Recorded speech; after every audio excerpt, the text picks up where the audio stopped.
Welcome viewers, I hope you are having a great day and welcome back to my channel. We are starting to see more and more developers releasing their version of a crossover between a TV box and a TV dongle, and some of them are doing a poor job at it.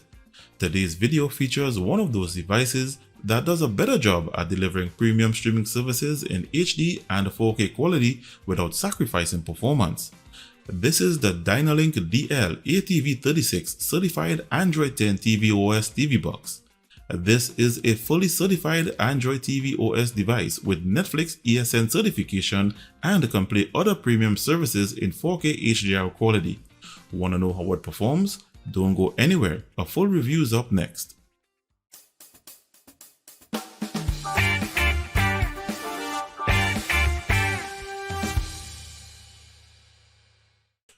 In the box, you have the TV box itself, one HDMI cable, a wireless voice remote with Google Assistant feature, batteries included, a 5V 1A DC power adapter, and a quick start guide.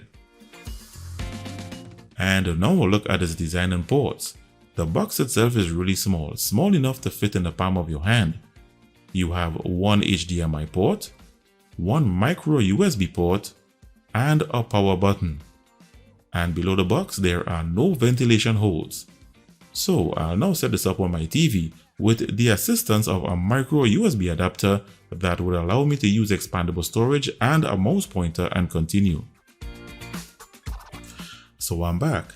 And to start the box, you have to complete the Android TV startup wizard that entails synchronizing the wireless remote, connecting to your network, logging into your Google account, enabling Google Assistant, and allowing Google permissions.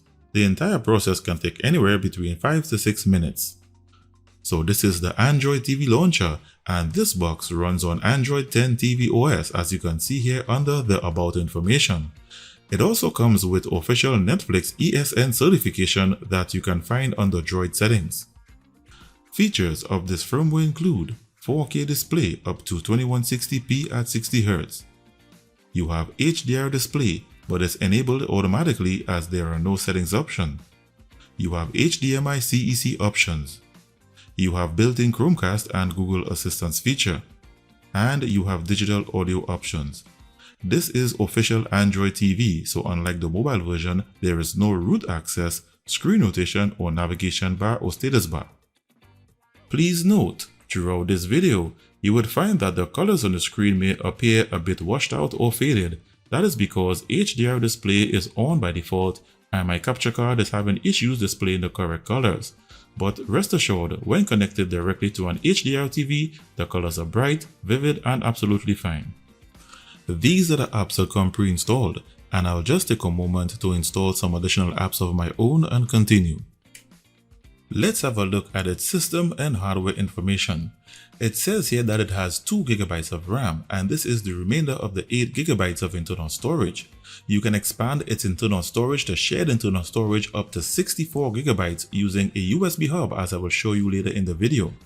The Bluetooth version is 4.2 according to the product description. The CPU, which is the Amlogic S905Y2, is a quad-core Cortex A53 processor with a CPU clock range of 1.8 GHz configured in 32-bit mode with support for only 32-bit ABIs, which limits it to only 32-bit applications. Its display GPU is the ARM Mali G31 with a refresh rate of 60Hz and OpenGL ES version 3.2 that also features Vulkan support, which is an interesting feature for a box this size. It has dual band 2.4 plus 5 GHz Wi-Fi support. The operating system is Android 10 and it shows that it's not rooted. Under temperature, it shows that the sensor is disabled. Under codecs, you have all the decoders for the playback of 4K videos such as H.264, HEVC, and VP9 decoding. In this list, I can also identify the DTS HD audio decoder, but there is no Dolby Vision decoder. So this could mean that it does not have Dolby Vision, but I will confirm this later in the video. And that's it for system and hardware information. Let's now take a look at its benchmarks. First, its RAM copy and internal storage read and write speeds. It has a RAM copy speed of 3164 megabytes per second.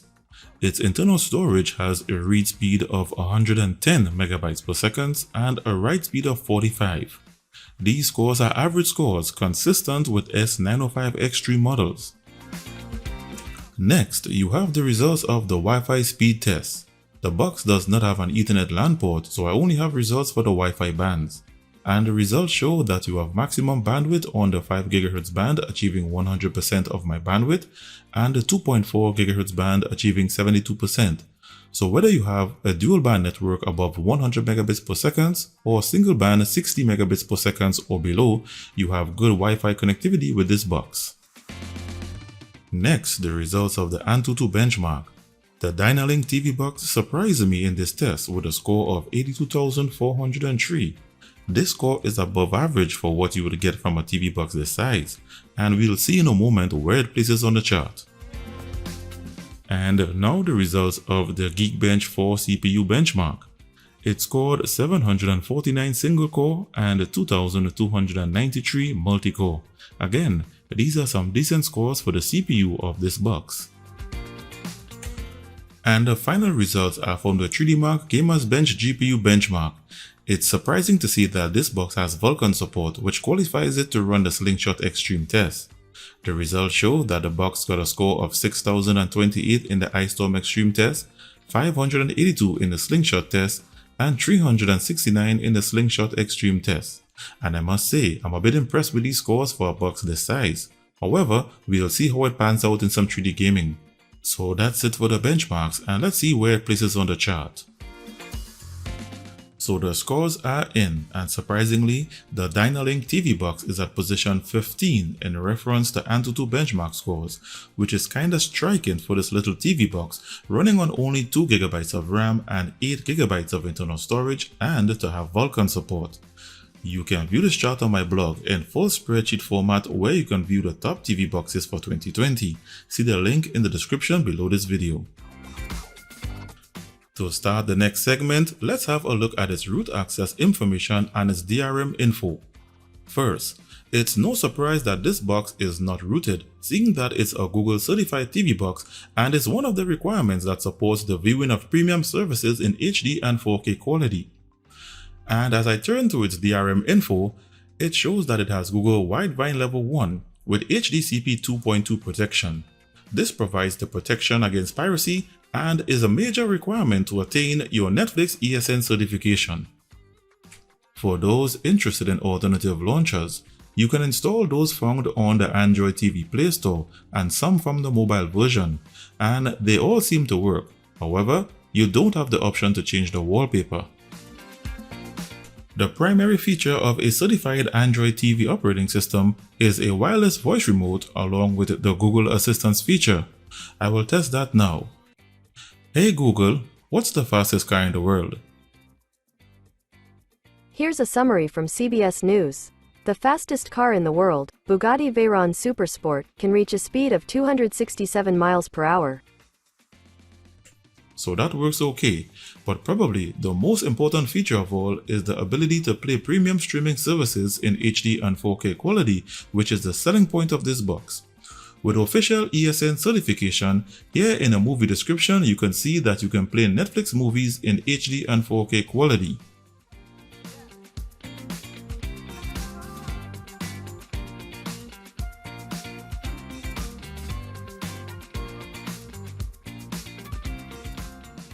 The same applies to Amazon Prime Video.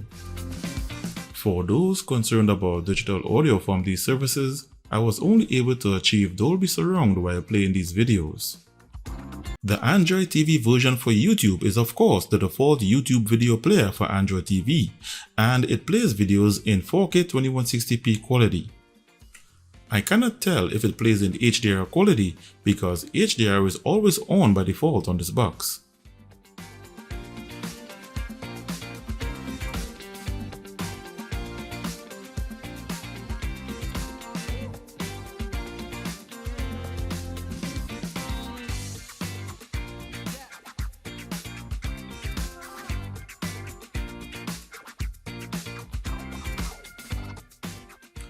Another feature of official Android TV is Chromecast. Here I'm casting a YouTube video from my cell phone.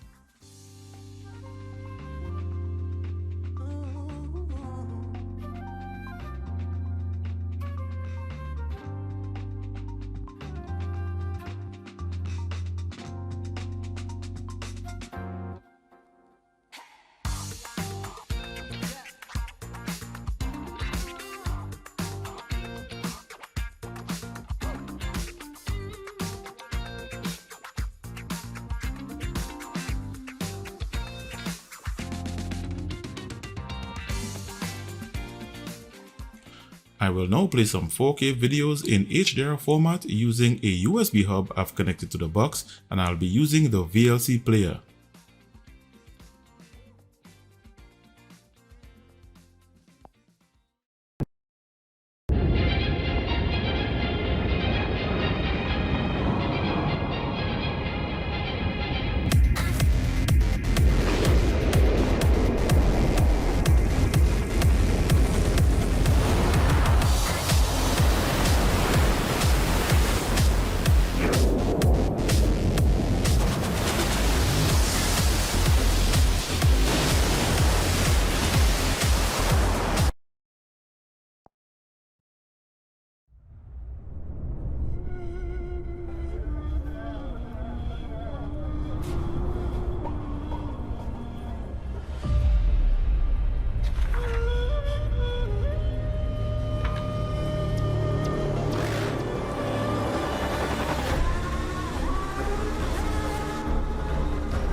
Only a win for Barca would be enough, because it would give them the same number of points as Atletico, but the head-to-head goal difference is what counts in the case of a tie on points. The mosaic of the Camp Nou. In the Camp Nou, Jeers as a Barca player goes down off the post from David Villa. But if he at least puts it back in, what an amazing start to the second half. It's Alexis who went down.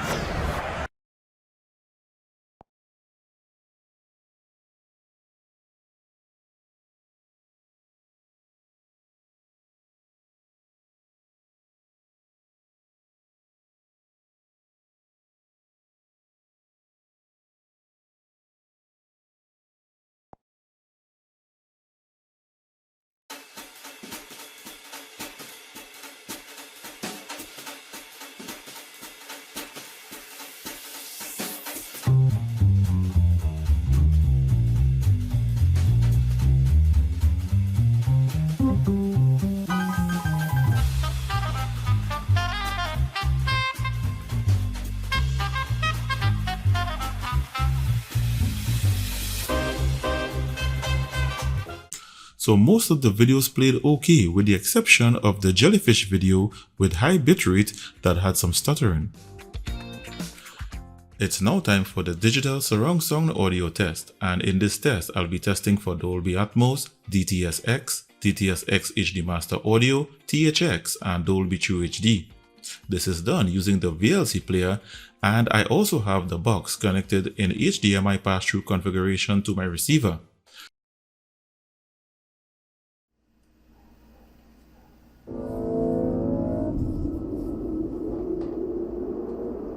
This is Dolby Atmos, the world's first object-based cinematic audio.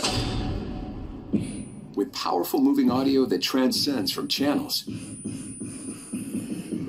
to moving around you with pinpoint accuracy.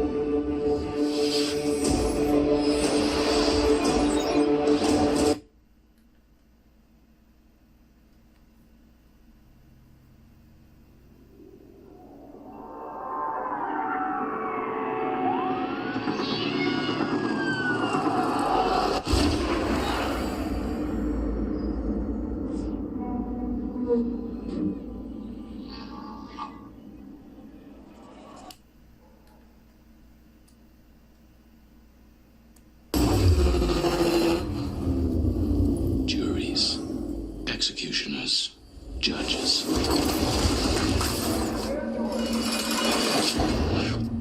Welcome to the inside of your head.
So this test proves that the Dynalink TV box outputs Dolby Atmos, DTS:X, DTS:X HD Master Audio, and THX. However, it does not output Dolby TrueHD. So for the final segment, I connected my Bluetooth gamepad to the box without issues. I also formatted a 32GB flash drive to share internal storage and installed some Android games to test its graphics rendering that features Vulkan support.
so the games played okay, the graphics was of a high quality, and there's definitely a difference in the handling with Vulkan support. But this is Android TV with no root access, so you are forced to sideload some games that are not available on the Android TV version of the Play Store, and you don't have any key mapping capability because most of the apps require root access. In summary, the Dynalink TV box is surprisingly one of the best mini TV boxes for 2020 that I can safely recommend that you can buy. At first glance it doesn't look like much, but this compact device is Google certified and can play premium streaming services in HD and 4K quality. It has very high benchmarks for its size, and to top it off, this little guy has Vulkan support with very good 3D gaming. It has all the requirements of a certified version of Android TV such as Google Assistant, Chromecast, recommendations, Google Widevine Level 1 with HDCP protection and a Netflix ESN certification. On the downside, you have no USB ports, no Ethernet LAN port, no ventilation holes, and there's the challenge of sideloading apps that are not available on the Android TV version of the Play Store. So viewers, there you have it. This was my review of the Dynalink TV box. For those interested in this device, please note that it's not widely available at this time.